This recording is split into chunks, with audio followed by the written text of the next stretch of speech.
милициянын коомчулук менен тыгыз байланышы, ошондой эле жанагы кылмыштардын алдын алуу боюнча, зарылдыгы боюнча мына чоң форум өткөрүлдү. Азыр биздин областта 66 кабыл алуу борборлор ачылды. Ошол жерде бүт баягы аксакалдар соту, айылдын активдери, айыл өкмөттөр менен бирдикте ошол жердеги жаштар уюмдары, аялдар кеңеши мына ушулардын баары тең бирге мына иштеп атышат. Мына ошолорго биз дагы айыл өкмөттөрү тарабынан, жергиликтүү бийлик тарабынан да биз баягы условиясын түзүп берип атабыз.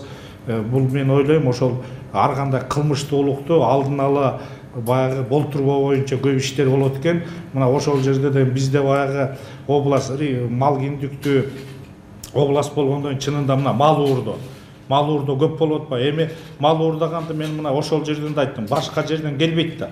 Казакстандан же Кытайдан же башка жерден келбейт. Ошол эле жердеги, ошол айылдагы же кошун айылдагы эле кээ бир баягы шылуундар мал уурдап атат да. Мына ошолордун баарын тең алдын ала токтотуш үчүн ошо эл жалпы көтөрүлүш керек.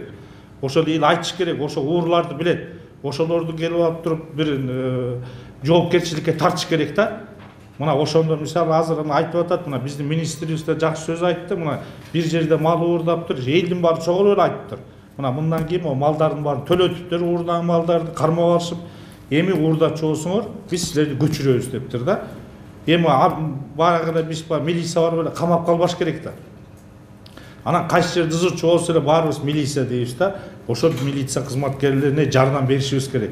Чогуу иштеш керек. Ошол жердеги айыл өкмөтү, ошол жерде участковый, жанагы аксакалдар соту, жаштар уюму, аялдар кеңеши, ошонун баары тең эгерде чогуу иштесек, мен ойлойм ал жерде кылмыштуулукту биз кескин түрдө азайтабыз.